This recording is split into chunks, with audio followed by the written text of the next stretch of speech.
Hello students, welcome to Manan coaching. आज हम इस वीडियो में बात करेंगे क्लास 9 के सब्जेक्ट मैथ के एक्सरसाइज 8.1 के क्वेश्चन नंबर 2 की। चलिए स्टूडेंट्स बात करते हैं क्वेश्चन नंबर 2 की। So that the diagonals of square are equal and bisect each other at right angle. हमारे फिगर में जैसा कि ए बी सी डी ये एक स्क्वायर है और स्क्वायर के चारों साइड आपस में इक्वल होते हैं। तो ये हमें गिवन है कि ए बी सी डी एक स्क्वायर है और इसके जो डायगोनल हैं ए सी और बी डी डायगोनल ये बाइसेक्ट ईच अदर, एक दूसरे को इस ओ पॉइंट पे बाइसेक्ट कर रहे हैं। तो हमें प्रूव करना है चारों एंगल जो बनेंगे ए ओ बी, बी ओ सी और सी ओ डी और डी ओ ए, ये चारों एंगल 90 डिग्री के होंगे।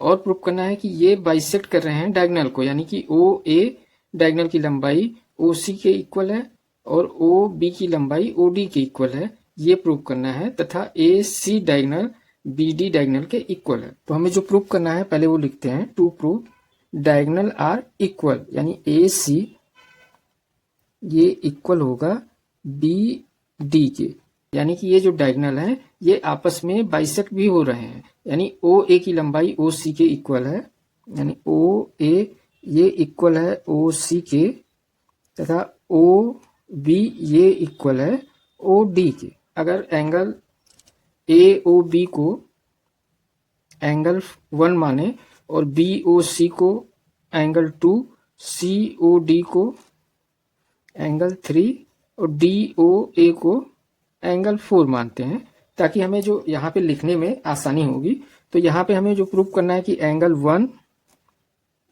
ये इक्वल होगा एंगल 2 के, ये इक्वल होगा एंगल 3 के और ये इक्वल होगा एंगल 4 के, और ये चारों आपस में इक्वल होंगे 90 डिग्री के। तो in triangle A B C and triangle B A D, इन दोनों ट्रायंगल में ए बी जो है ये हमारा कॉमन है। ए बी सी ट्रायंगल में ए बी और बी ए डी ट्रायंगल में ए बी, ये दोनों ट्रायंगल में कॉमन है। तो हम कह सकते हैं कि ए बी ये इक्वल है बी ए के और इसका रीजन होगा ये कॉमन है। ट्रायंगल ए बी सी में B C side triangle B A D के ए डी साइड के इक्वल होगा, क्योंकि ये स्क्वायर है और स्क्वायर के चारों साइड आपस में इक्वल होते हैं। तो हम कह सकते हैं कि बी सी ये इक्वल होगा ए डी के, कि साइड ऑफ स्क्वायर।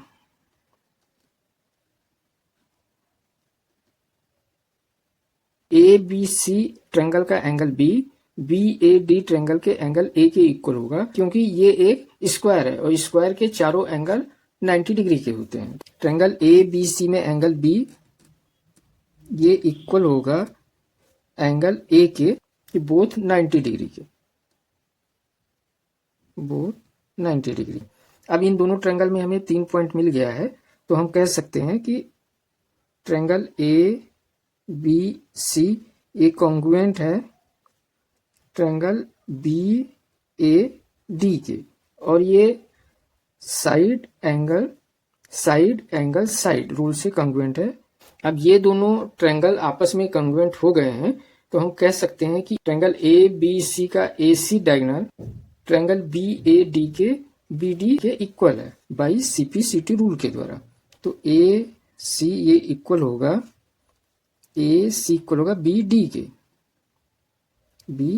के और ये होगा by C P C T rule के द्वारा। यहाँ पे एक चीज हमने प्रूव कर दिया कि ये जो डायगोनल है ये इक्वल है। ट्रायंगल ए ओ बी और ट्रायंगल सी ओ डी, इन दोनों ट्रायंगल को लेते हैं।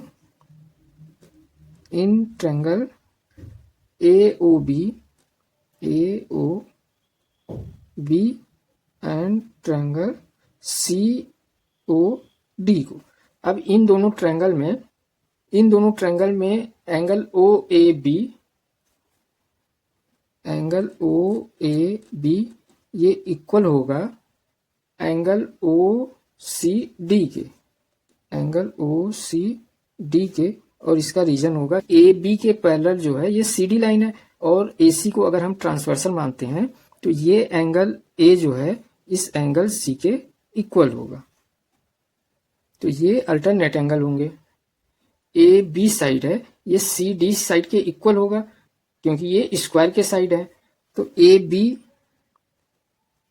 ये इक्वल होगा सी डी के, ए बी इक्वल होगा सी डी के, ये है side of square. Angle O B A ये वाला भी एंगल इक्वल होगा ओ डी सी के, इस एंगल के, और ये भी अल्टरनेट एंगल होंगे। तो angle O B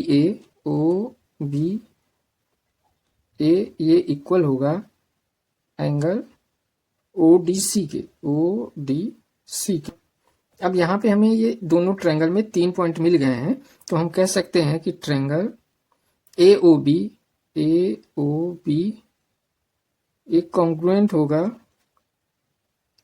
triangle O C O D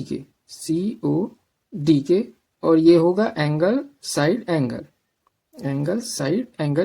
अब यहाँ पे हम देख सकते हैं कि जब ये दोनों ट्रायंगल आपस में कॉन्ग्रुएंट हो गए हैं तो इनके जो करस्पॉन्डिंग साइड होंगे वो भी आपस में इक्वल होंगे बाई सीटी के द्वारा। तो हम कह सकते हैं कि ये ओ ए साइड ये इक्वल होगा ओ सी के, ओ ए इक्वल ओ सी के होगा, और ओ बी साइड ये इक्वल होगा ओ डी के, एंड ओ बी ये इक्वल होगा ओ डी के, और ये सी टी रूल के द्वारा इक्वल होगा। अब ये हमारा सेकंड पार्ट है कि O A equal to O C, O B equal to O D. अब यहाँ पे हम ट्रायंगल ए ओ बी और ट्रायंगल ए ओ डी को लेते हैं। इन triangle A O B, triangle A O D, A O B और A O D, इन दोनों ट्रायंगल में ओ ए साइड जो है ये कॉमन है। तो हम कह सकते हैं कि ओ ए के और इसका जो रीजन होगा ये कॉमन है। अब यहाँ पे ओ बी ये इक्वल है ओ डी के, इसके पहले हम प्रूव कर चुके हैं। तो हम कह सकते हैं कि ओ बी साइड ये इक्वल होगा ओ डी के, और ये पहले हम प्रूव कर चुके हैं।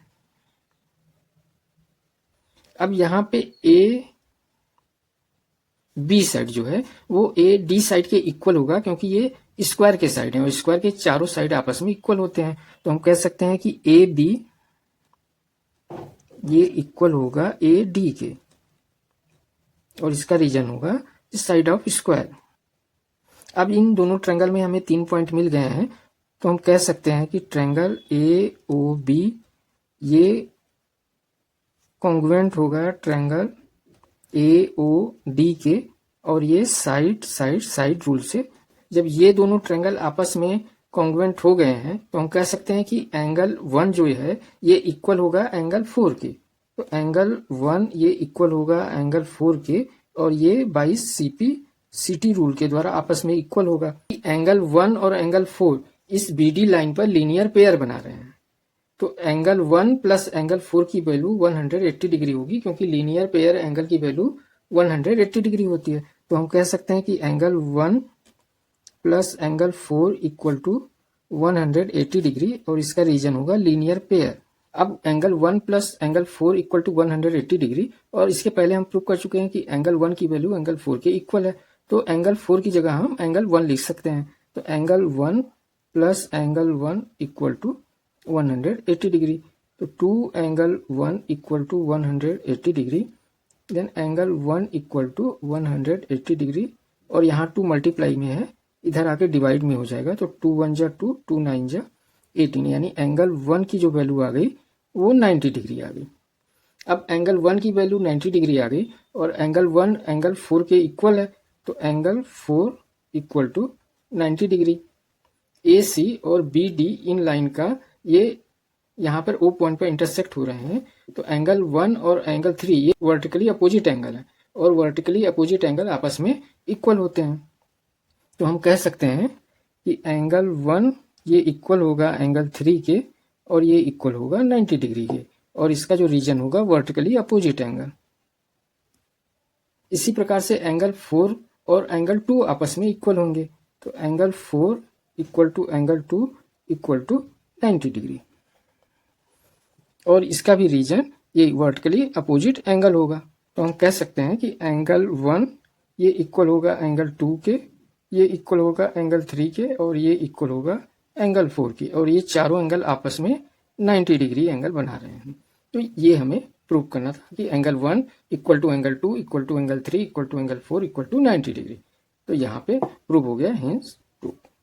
इसी के साथ क्वेश्चन नंबर 2 हुआ कंप्लीट। तो स्टूडेंट्स चैनल को लाइक, सब्सक्राइब तथा दोस्तों में शेयर करिएगा। Thank you students for watching this video.